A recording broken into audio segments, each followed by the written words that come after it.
In today's video, I'm going to teach you how to remove widgets from your Wrike dashboard. If you've been using Wrike for a while, your dashboard can easily become cluttered with widgets you no longer need.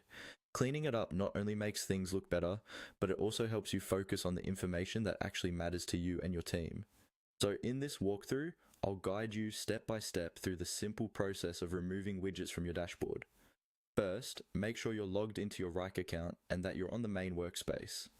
At the top or side of the interface, look for the section labeled Dashboard. Go ahead and click on that to open your dashboard view.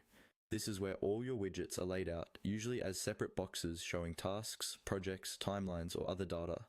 Take a moment to look over your dashboard and decide which widget you want to remove. Maybe it's a widget you added for an old project, or a default one you never really use. Identifying what you no longer need will help you keep your space streamlined and tailored to your current work.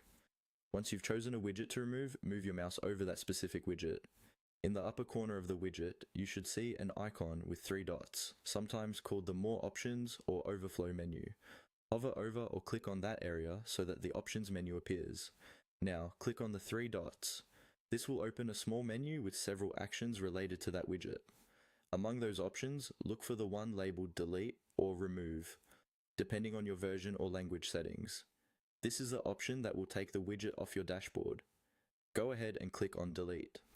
In many cases, Wrike will either remove the widget immediately or ask you to confirm that you really want to delete it.